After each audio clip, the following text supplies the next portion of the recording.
Ya, jadi saudara, kami mengundang para apologet untuk bergabung, ya, semuanya kumpul di sini. Ya, kita akan bikin pusat apologetika dan kita akan hajar bukan cuma Indonesia ya, bro. Nanti mungkin kita bisa ke Inggris, bro, ke speaker corner, bro. Nah, kita hajar, bro, ya. Mantap. Atau kita bikin speaker corner sendiri di Den Haag, bro. Ya, kalau kita kumpul para apologet semuanya di sini, ya kita akan penginjilan. Nanti penginjilan di jalan, bro, sama kadrun-kadrun, bro, di Den Haag Februari ini atau Maret awal ya. Assalamualaikum warahmatullahi wabarakatuh. Berjumpa lagi dengan Jadid HMC ya, channel yang mengedukasi dan menghibur.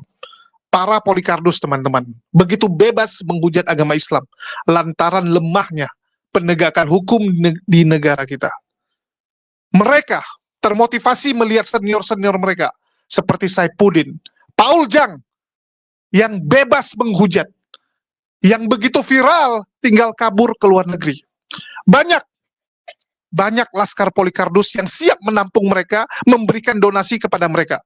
Dan itu mereka buktikan dengan munculnya orang-orang seperti Edis, teman-teman, yang mengikuti jejak senior-seniornya ini. Dan saya takut melihat masa depan negara ini, teman-teman. Saya takut melihat bagaimana toleransi di negara kita kalau hal ini terus dibiarkan. Ngeri, teman-teman. Kita lihat dari beberapa tahun terakhir, penghujatan makin hari makin banyak, bukannya berkurang. Dengan masuk penjaranya, Kosman bin Sunet, Rudi Simamora, tidak membuat kapok mereka. Kenapa tidak membuat kapok? Karena mereka bandingkan, yang masuk cuma berapa, yang berhasil sukses lebih banyak. Ini yang membuat mereka termotivasi. Termotivasi sekali. Itulah saya berharap lewat video ini, penegak hukum yang ada di negara kita bisa mengambil langkah cepat. Bisa mengambil langkah untuk segera membereskan persoalan ini.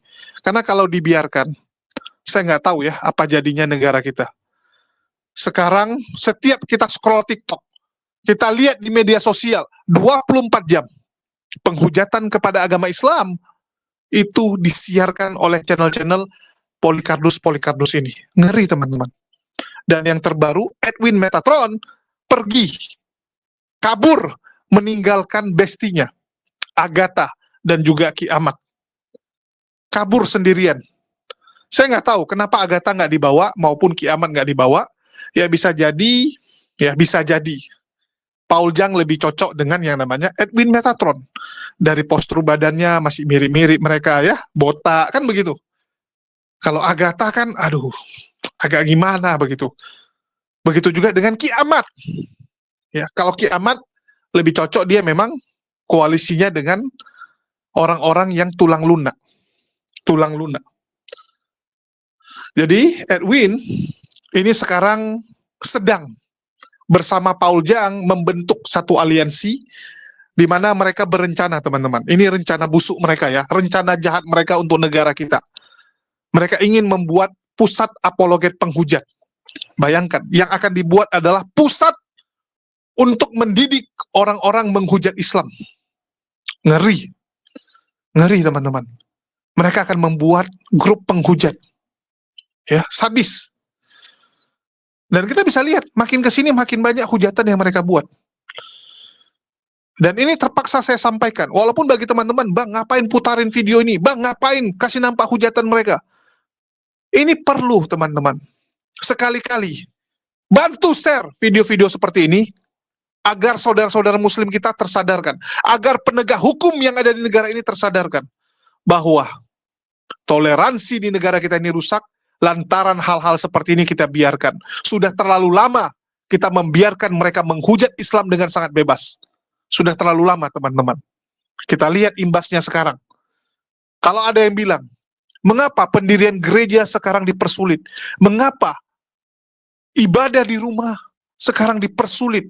Tidak diberikan izin oleh tetangga, yang sebelumnya nggak ada masalah, yang sebelumnya mereka oke-oke saja. Kenapa sekarang? Dan kenapa hanya gereja? Kenapa hanya gereja? Harusnya yang dipertanyakan itu. Kalau kita lihat, umat muslim yang menonton, yang mendengarkan hujatan mereka, makin hari makin banyak. Itu fakta. Itu fakta. Zaman dulu, Ya, saya berani bilang bahwa yang tahu tentang hujatan Polikarpus hanya 1%. Hanya 1% umat Muslim Indonesia yang tahu. Tapi kalau sekarang, saya berani jamin, tidak kurang dari 5% penduduk Indonesia sudah tahu siapa itu Paul Jang, siapa itu Agatha, siapa itu Metatron, siapa itu Saifuddin Ibrahim. Silahkan disurvei. Dan itu bisa kita lihat dari jumlah penonton live kita yang bertumbuh sangat kencang. Nonton live saja sekarang, kalau Bang Zuma lagi live, total penonton kalau dihitung teman-teman, sepuluhan ribu. Yang nonton live sepuluhan ribu. Selesai live lebih banyak lagi. Yang nonton Kodondi, yang nonton channel-channel lain, berapa banyak? Jutaan teman-teman. Bahkan video saya sudah banyak. Yang penontonnya itu jutaan. Jutaan teman-teman, bukan ratusan ribu lagi, jutaan. Contoh, ya kalian bisa lihat video saya yang paling laku.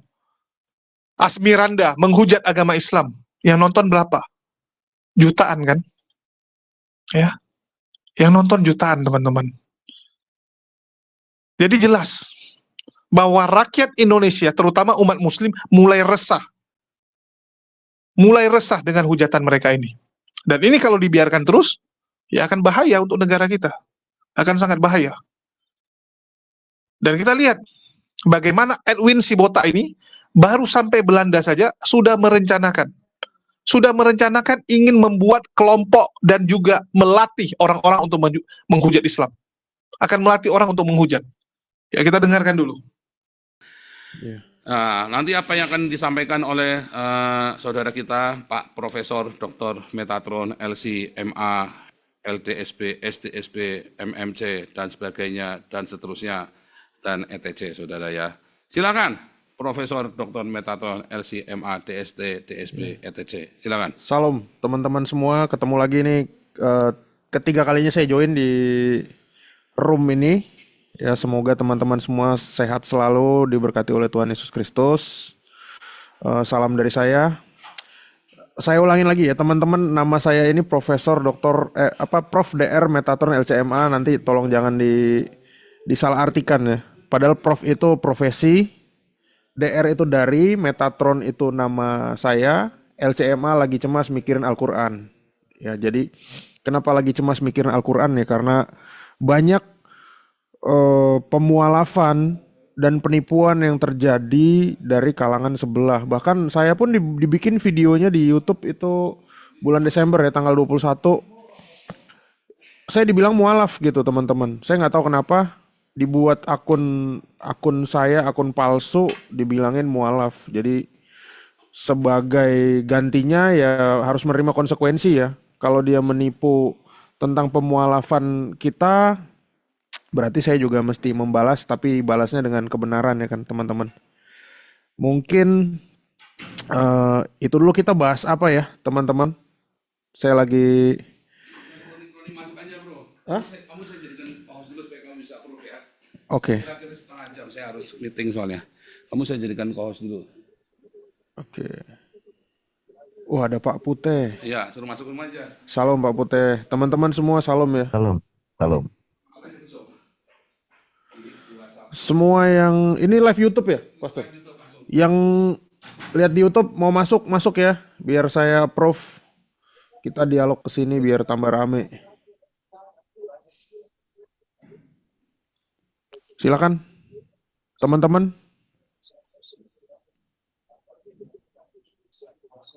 Pak Putih, bisa komentar dulu Pak Putih. Ya, oh ya. Jadi Cek. salam teman-teman semua ya, di bangsa dan setanah air. Kita bersyukur hari-hari ini ada begitu banyak saksi si Kristus berani live open cam memberitakan kabar baik. Tanpa kita sadari, apa yang kita sampaikan mulai menembus ke tempat-tempat yang sebelumnya tidak pernah kita jangkau. Boleh dikatakan sekitar 5-8 tahun yang lalu, tempat-tempat itu kita tidak bisa jangkau.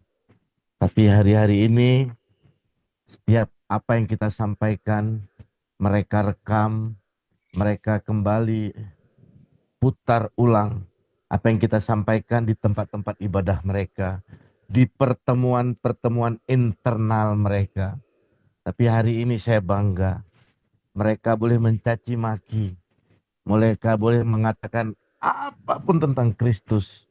Tapi hari-hari ini nama Yesus dibawa oleh para mualaf ke tempat-tempat ibadah mereka, ke dalam gereja-gereja bawang. Mereka masukkan cerita tentang siapa itu Kristus Yesus, walaupun dalam hal yang negatif. Tapi begitu mereka sampaikan, umat mereka tanda tanya. Mereka cari Alkitab kita secara online. Mereka baca. Dan saya banyak menuai. Teman-teman banyak menuai. Kita semua yang ada di Apologet banyak menuai. Satu persatu orang-orang datang ke hadapan Tuhan. Mengatakan dalam sholat tahajudnya. Mereka terima Yesus sebagai Tuhan dan Juru Selamat. Dalam hari-hari masa-masa yang tidak mereka duga, mereka bertemu dengan Tuhannya orang Kristen. Yesus Kristus Allah kita yang ajaib. Dalam masa kesesakan dan masa-masa sulit mereka berkata, Kristus Yesus menjawab permintaan mereka. Dan hari-hari ini kita tidak bisa bendung lagi. Ada begitu banyak orang terima Yesus sebagai Tuhan dan Juru Selamat. Karena mereka memberitakan Yesus secara negatif. Mereka menyampaikan hal-hal yang tidak benar tentang Yesus di tempat-tempat ibadah mereka. Dan orang-orang yang mu'alaf, ya, kemudian juga melihat. Karena di masa mereka Kristen, mereka tidak pernah melihat. Tidak pernah membaca dengan serius tentang kitab-kitab suci kita. Tapi kemudian mereka baca, mereka sampaikan dengan versi yang negatif. Membuat umat yang di seberang sana penasaran. Mereka mendalami lebih dalam. Satu yang mu'alaf. Ada ratusan ribuan orang terima Yesus sebagai Tuhan dan Juru Selamat.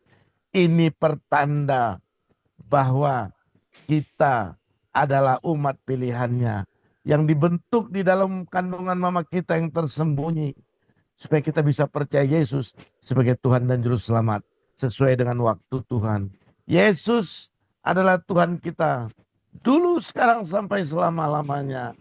Alfa dan Omega. Menembus batas ruang dan waktu. Terima kasih. Amin. Saya kembalikan kepada Bro Metatron. Salam sukses. Tuhan Yesus memberkati semuanya. Ya, makasih Pak Putih. Amin. Salam teman-teman semua. Ada yang baru masuk juga mungkin ada yang mau disampaikan. Kira-kira gitu ya. Kemarin juga ada info dari teman-teman, mereka juga bilang ada salah satu pendeta itu mualaf. Jadi tadi kebetulan saya sama Pastor Paul langsung nelpon pendeta tersebut ya. Ternyata itu hoax lagi ya. Seringan hoax-hoax terus gitu. Bolak-balik gitu. Saya juga nggak tahu kenapa perasaan saya tuh nggak pernah ngomong sembarangan ya, tapi kok dituduh mualaf lah, dituduh apa? Kemarin ada yang framing itu ya, inisialnya si Kores, ya. Kores, si Calvin Ganesha itu mengatakan, oh Metatron kabur ke luar negeri katanya gitu. Gara-gara saya lagi live di luar negeri dibilang kabur gitu. Padahal Aduh. iya, laporannya aja nggak ada. Laporannya mesti diterima dulu baru gitu. Makanya segera ituin aja, diajuin aja buat teman-teman Muslim kan, biar bisa sekalian rame. Ya,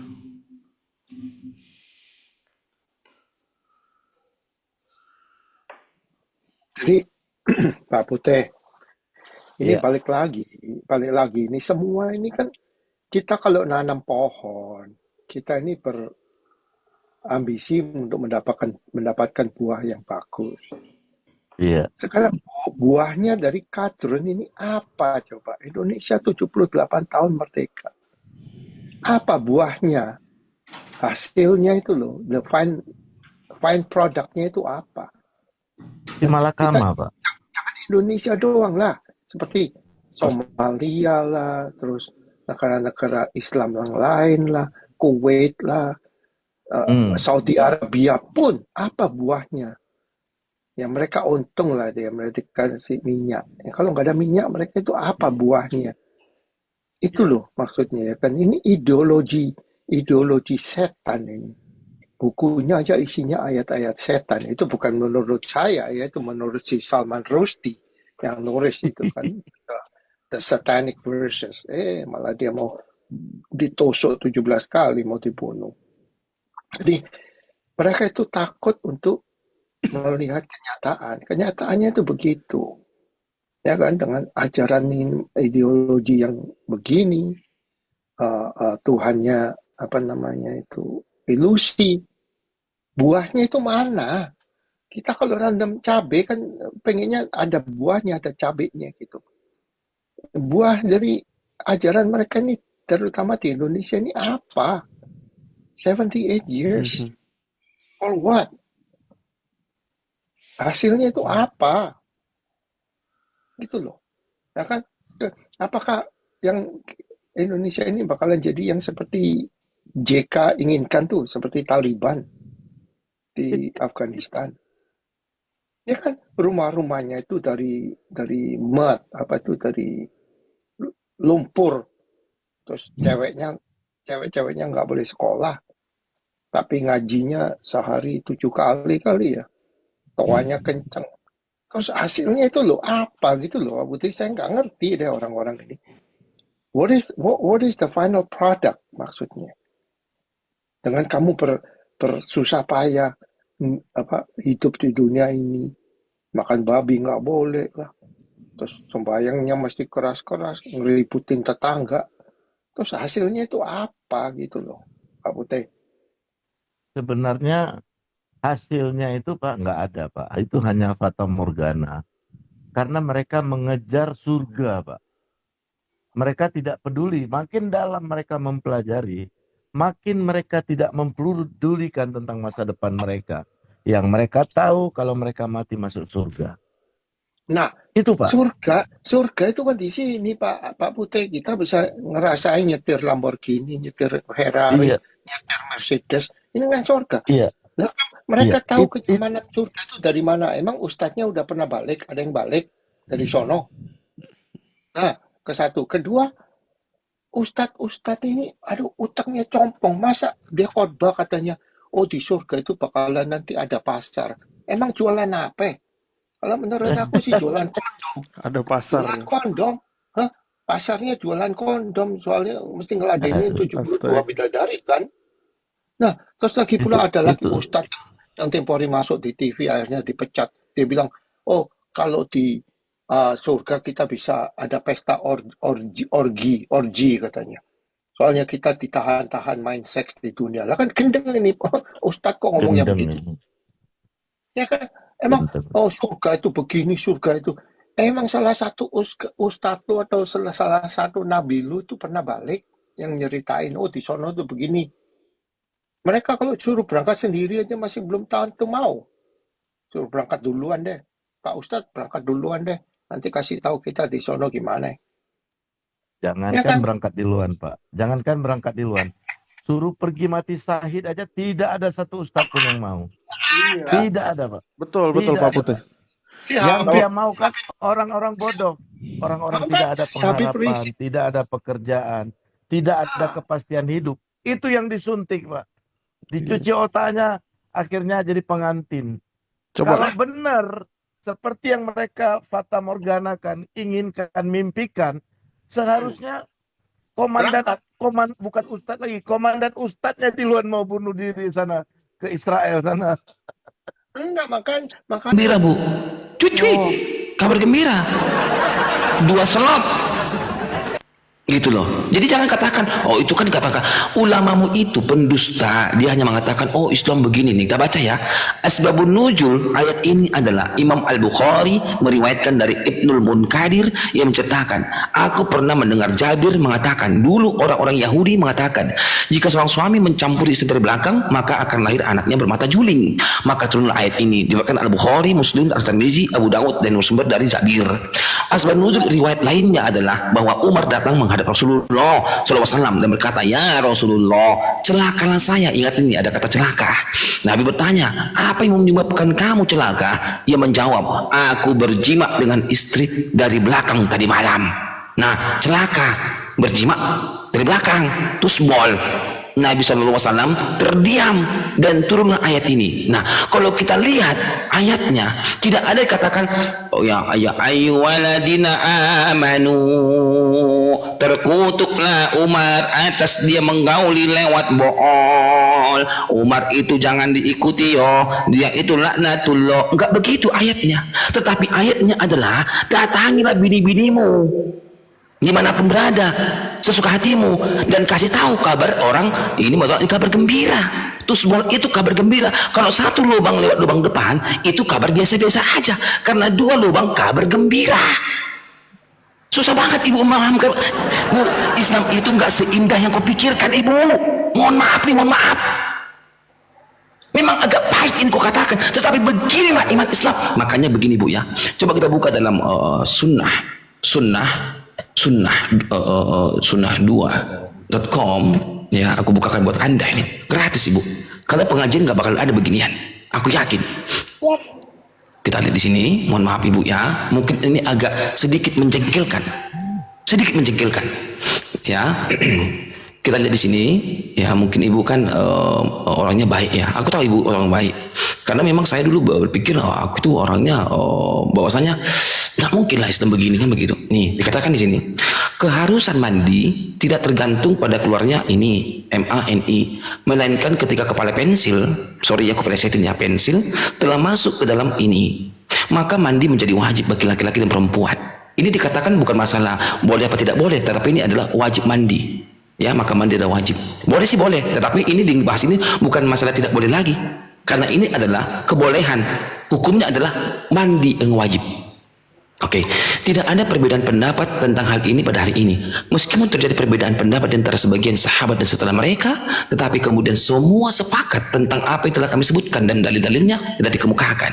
Para sahabat kami telah mengatakan bahwa jika kepala pensil masuk ke dalam, mohon maaf nih, bubur wanita atau bubur laki-laki atau bubur hewan atau buburnya, maka mandi adalah wajib. Ini loh. Bubur wanita, bubur, maaf ya, bubur 10.000 seporsi bubur. Nah, bubur laki-laki juga atau bubur hewan. Makanya kenapa Islam boleh pakai hewan nih? Tirmidzi 1375, kita buka nih hadis sahih Tirmidzi 1375. Kita buka di sini ya. Apa dikatakan di sini? Coba aku bukakan yang hurufnya besar-besar ya, supaya kita bisa baca nih. Apa dikatakan di sini? Barang siapa yang kalian dapat menggauli binatang, 1375, 7475. Nah ini ya. Nah dikatakan di sini, barang siapa menggauli binatang, maka tidak ada hukuman atasnya. Ya, dari siapa? Ibnu Abbas. Dari Ibnu Abbas bahwa ia pernah berkata, barang siapa menggauli binatang, maka tidak ada hukuman atasnya. Ini hadisnya adalah Tirmidzi 1375.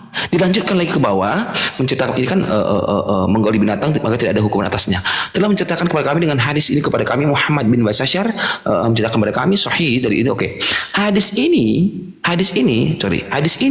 lebih sahih dari hadis pertama. Hadis ini menjadi pedoman amal menurut para ulama. Ini Ngeri kan teman-teman? Mentang-mentang mereka di luar negeri, mereka bebas menghujat. Itu yang di luar negeri. Tapi yang di negara kita pun ada orang-orang seperti si CP ini ya, yang kita sampai sekarang jujur belum tahu identitasnya, tetapi yang pasti dia tinggal di Indonesia. Dia bebas menghujat karena dia merasa bahwa mereka kebal hukum. Polikardus ini kebal hukum karena mereka ada yang backing. Mereka pikir seperti itu. Dan kenapa bisa terjadi seperti itu? Ya karena kita, umat muslim, nggak peduli dengan agama kita. Kita nggak mau membela iman kita. Kacau sekali kalau saya bilang. Saya lihat banyak teman-teman sekarang gini. Kalau ada penghujat, langsung di skip, langsung tidak peduli. Udahlah bang, biarkan aja bang, jangan dengarkan pak, sakit kepala saya dan sebagainya. Saya agak bingungnya gini teman-teman. Kalau semua umat muslim Indonesia, cara berpikirnya, ya udahlah, ya nggak usah didengar, nggak usah dipedulikan. Semua berpikir seperti itu. Saya takutnya teman-teman. Saya takutnya murka Allah turun ke negara kita ini. Siap-siap aja. Kalau semua udah masa bodoh, nggak peduli mau mereka hujat seperti apa, udah biarkan aja, nggak usah dengar. Yang penting skip video. Gawat negara kita. Gawat guys. Ini sama seperti zaman dulu. Saat para misionaris, ya, para Polikardus memelintir ayat Quran di daerah-daerah, memfitnah Islam, mempengaruhi saudara-saudara kita. Kita bilang apa? Udah, urusan mereka. Lakum dinukum waliyadin.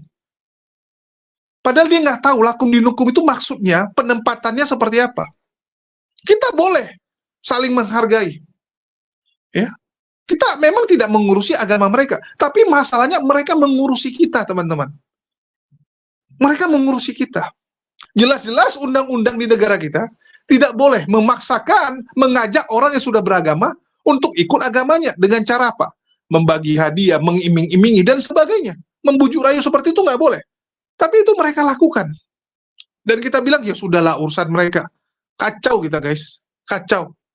Tapi alhamdulillah, 10 tahun terakhir mulai ada pergerakan-pergerakan yang dilakukan. Mualaf center mulai berdiri.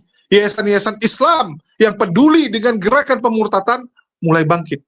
Dan alhamdulillah, sekarang Islam terus naik setiap tahunnya. Dalam 5 tahun terakhir ini, berkat perjuangan yang dilakukan oleh para pendahulu-pendahulu kita ini. Terus kita mau ngapain? Udah biarkan aja. Saya nggak tahu, kalau kalian berpikir seperti itu silakan. Tapi entah kenapa, saya nggak bisa teman-teman. Kalau kalian suruh saya diam, ya, biarkan aja mereka menghujat. Yang penting kita sampaikan bagian kita. Mohon maaf, saya nggak bisa. Saya sudah coba untuk tutup mata, tutup telinga, nggak mau mendengar hujatan mereka. Tapi tetap saja teman-teman.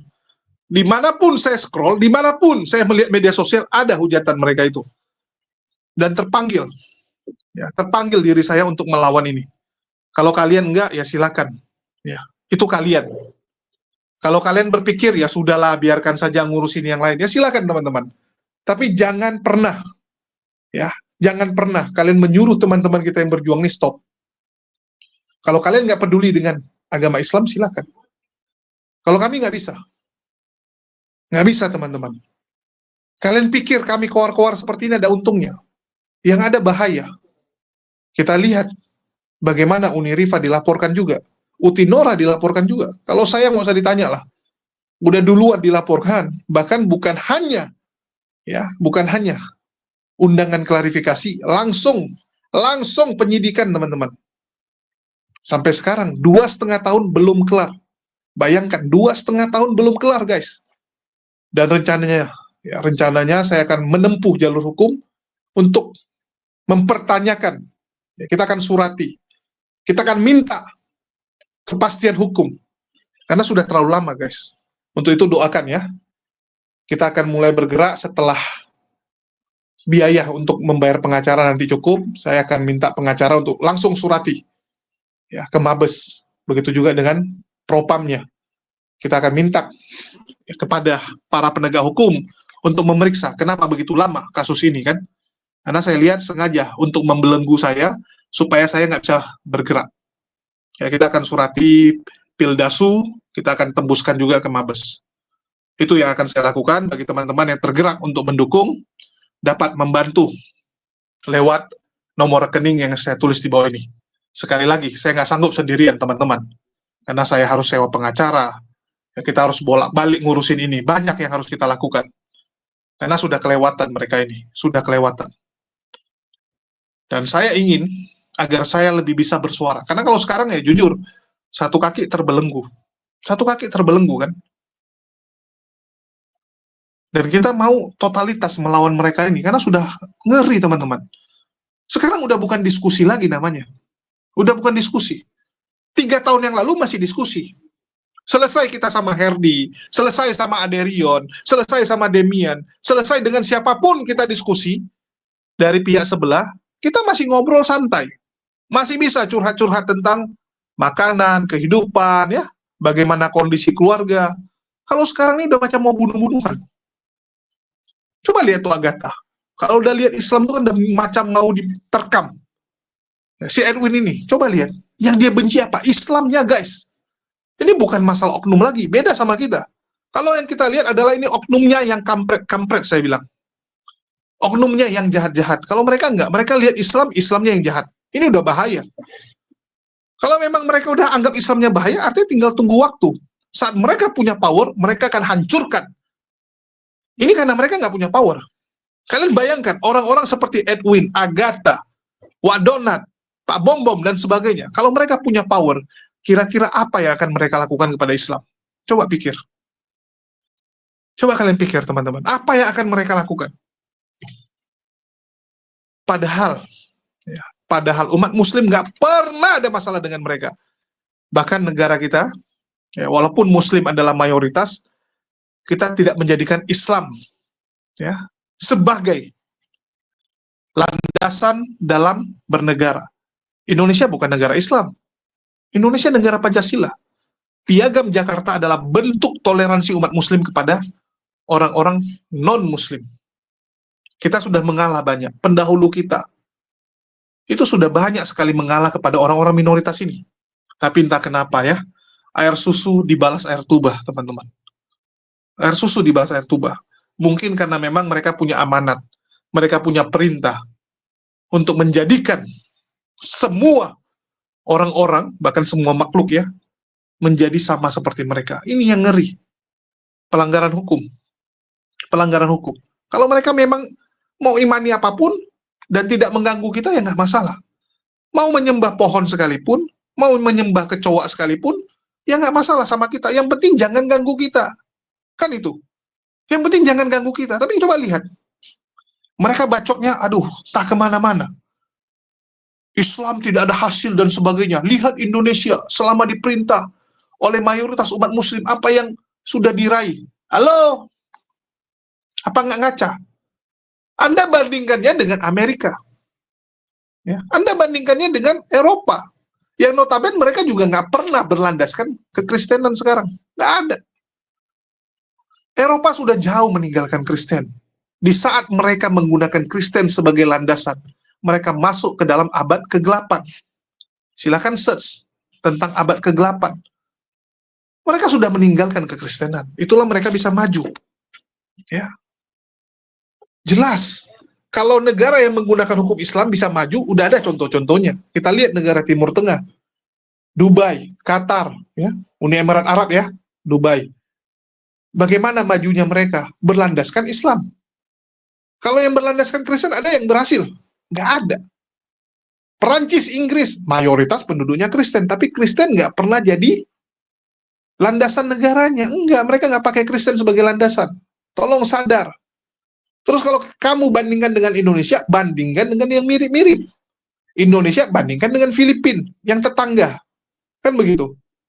Kalau kamu mau lihat karena agamanya, ya bandingkannya dengan Filipina dong. Sama kan kita, tipikal orang Indonesia ini kan 11-12 sama Filipina. Sukunya, ya, cara hidupnya, betul nggak? Fisiknya, semuanya mirip. Apakah Filipina lebih baik dari Indonesia? Mungkin teman-teman yang komentar-komentar ini perlu nih main ke Filipina supaya mereka lihat sendiri bagaimana kriminal di Filipina begitu merajalela. Di sana pistol bisa ada orang.